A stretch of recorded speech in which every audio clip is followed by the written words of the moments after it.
racism has spread. It has evolved. It's no longer just a black and white issue. Two bright minds join us now to discuss the ramifications of this evolution. Alex Laughlin, podcast host and social media editor at The Washington Post, and Arsalan Iftikhar, global commentator and human rights lawyer.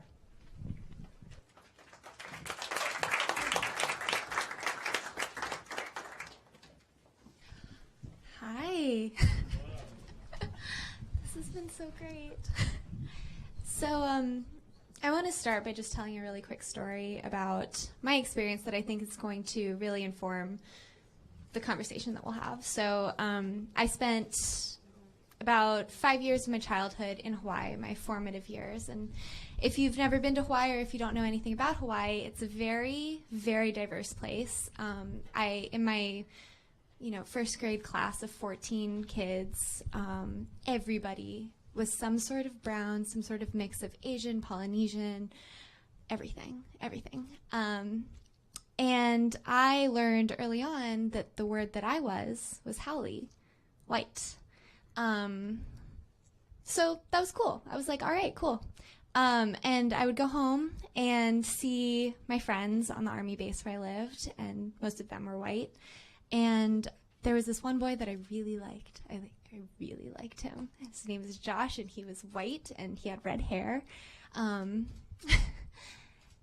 I think he liked me too. And then one day we were sitting on the swings together, and he said, no offense or anything, but I kind of want to marry someone with the same skin color as me. And that was the first time I realized that, yeah, I'm Korean too, but that means I'm not white. And since then, seriously, since I was 11, it's been this journey of learning to identify myself as a person of color, feeling like I was allowed to embrace the idea that race was something that applies to me too. Diversity applies to me. The term of color applies to me. And I think part of that is because so much of the way that we talk about race right now is in terms of black and white and black versus white. And I think that's a really, really dangerous way to think about race because it reinforces these binary ideas. You're creating these binaries where, you have black and white, good and bad, lazy, hardworking. And that hurts the people that it doesn't encompass, the people who aren't black or white, but it also hurts black and white people. It hurts everybody. Nobody wins in that situation. So, yeah, that's my rant. And so we're here, and we're talking about all of the things you can be that are not black and white, and why it's so important, especially moving forward, especially in light of the political climate and the election, to allow for a multitude of experiences, especially in terms of diversity and race. So for me, in order to elucidate what I see as the evolving nature of racism in America today, I always like to take a quick public opinion poll of the audience. Very quickly, by a show of hands, how many people in this room at some point in your life have heard this sentence before? Barack Obama is a Muslim. Please let it be noted that everyone in this room is raising their hands. As an American Muslim, and I've said this on NPR, I've said this on CNN, I've said this on Meet the Press, I will say this until the day that I die. Whenever people say that Barack Obama is Muslim, that is their way of saying Barack Obama is black. That has been their way of otherizing him, which is socially acceptable in America today. Now, as an American Muslim civil rights lawyer, in this post 9/11 world that we live in, obviously, we're here to talk about how racism goes beyond the black-white binary dichotomy into the shades of gray, or the millions and millions of brown folks who live in the United States today, and how we, in many different ways, whether it's Latinos with the immigration debate, whether it's Muslims with Islamophobia and the post 9/11 counterterrorism debate, and all those people who are neither white nor black, fit into this conversation, and how our own Americanness has been called into question simply because of the color of our skin or the ethnicity of our name. I'll give a perfect example of this. I once did a live nationally televised debate on a news network that will remain nameless, Fox News. And as soon as we cut to commercial break, I'm sitting across from the news anchor desk, from the news anchor, and while they're taking off my microphone and my makeup, during the news commercial break, the news anchor, she looks at me and she goes, "That was a great interview. Your accent didn't come through at all." What? Where are you from? And I said, "Chicago." And she goes, "Where are you really from?" She goes, no, where are you really from? And I said, "Chicago." And she asked me a third time, no, where are you really from? And I said, "Chicago," and I walked out of that studio. Now, this woman could not fathom that a brown man would be able to walk into her television studio, be able to articulate himself in a live 7-minute nationally televised debate without having some sort of stereotypical bobbleheaded accent.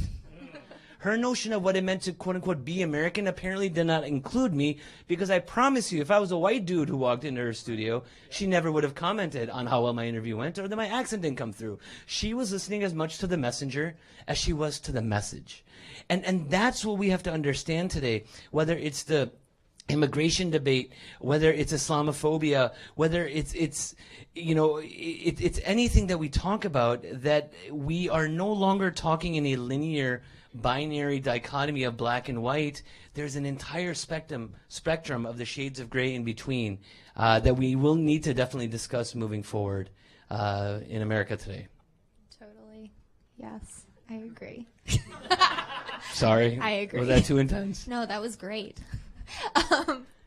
Yeah, I mean, at the same time, though, like, obviously I have these feels, and I have a lot of feels, but at the same time, like, you cannot escape the fact that, like, yes, America was created, founded, and built upon the backs of black slaves. Like, absolutely. That is, oh my God, that is without a doubt, and there is a historical trauma there that exists today in a way that is not comparable with any Sister, other. you're talking to a civil rights lawyer here. Yeah, no, exactly.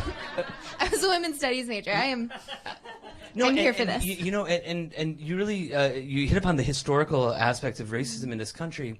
And one thing that always baffles my mind, as being a media pundit, one constant refrain that we always hear, particularly from, my right-wing conservative counterparts. I'm probably a little to the left of Karl Marx, so it's a nice dichotomy there, is the notion of the intention or intent of our quote-unquote founding fathers.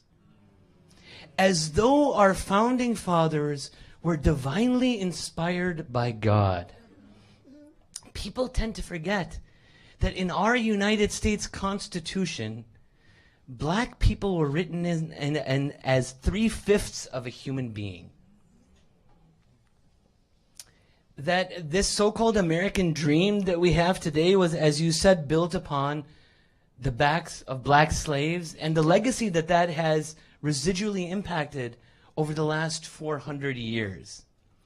And so, for me as a civil rights lawyer, as somebody who tries to advocate and protect the civil and human rights of every single living human being today, I always tell people that in our American constitutional legal system, and this is what actually makes it quite remarkable, the protection of the civil right of one human being is the protection of the civil rights of all Americans. And the example that I always like to give is the seminal Supreme Court case of Brown versus the Board of Education.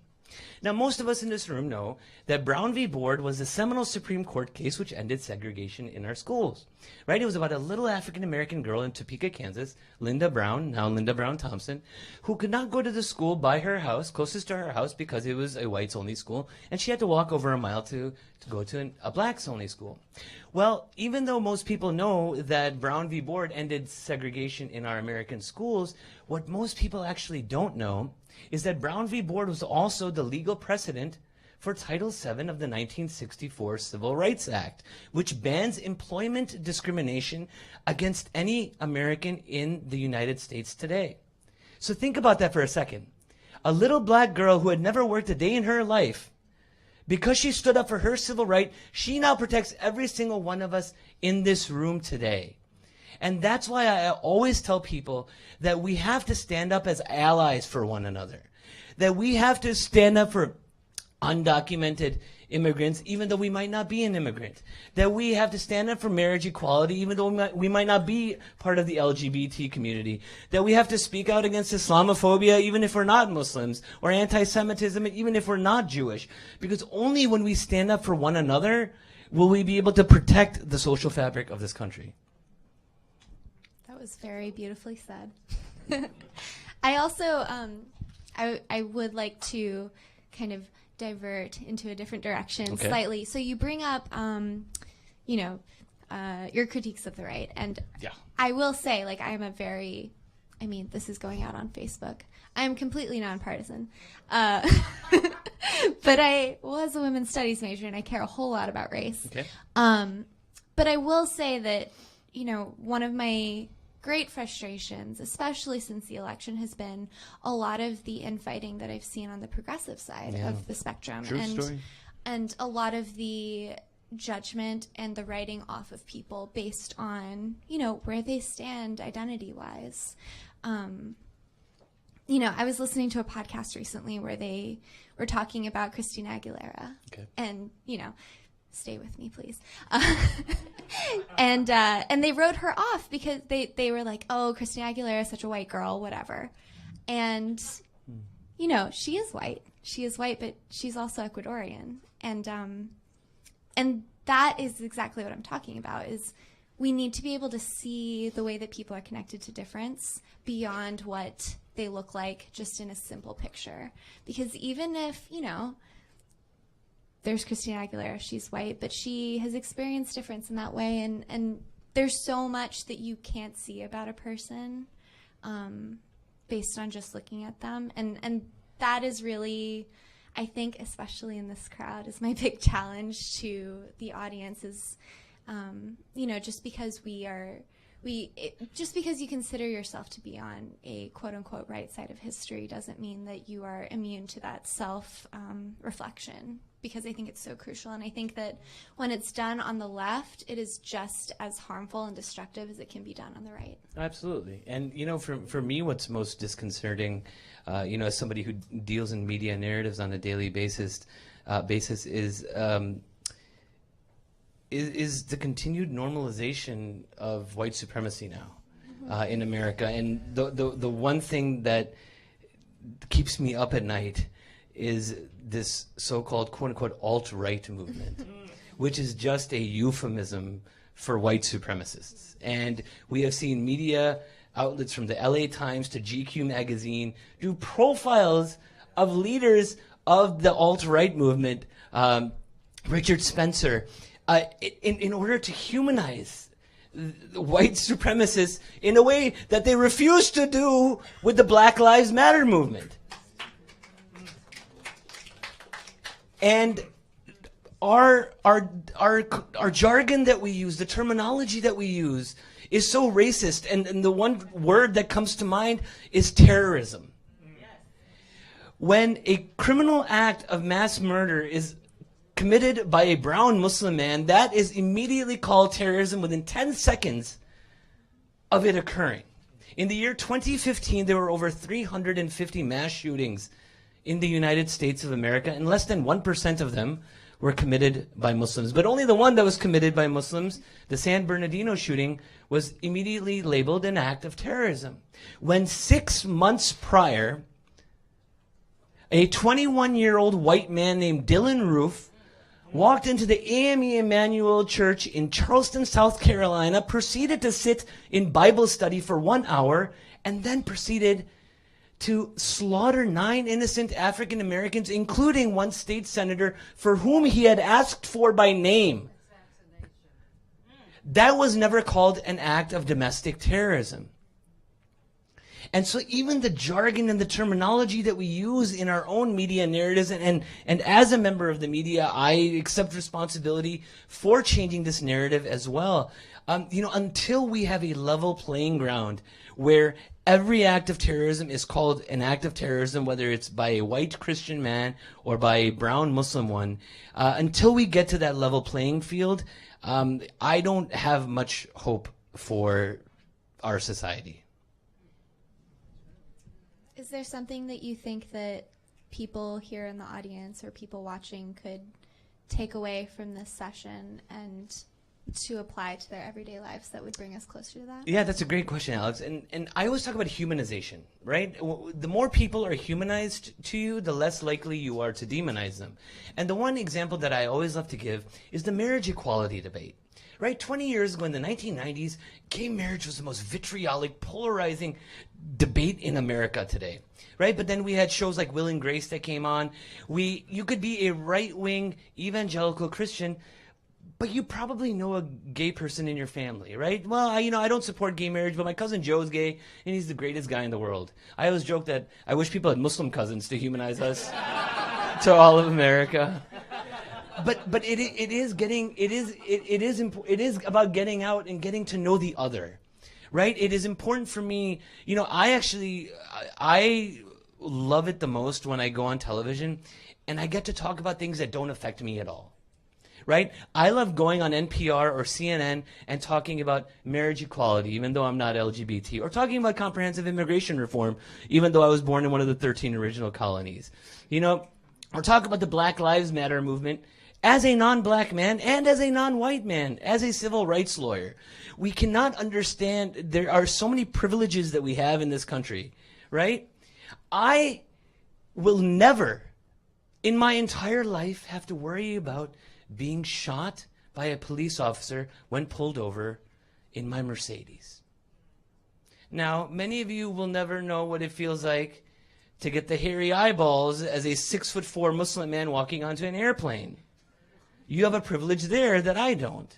We all have privileges, and we have to acknowledge that, right? We have to understand that we have to be allies to those who are more disenfranchised than we are, because only when we speak out for others will we have the moral clarity to ask others to speak out on our behalf when the time arrives.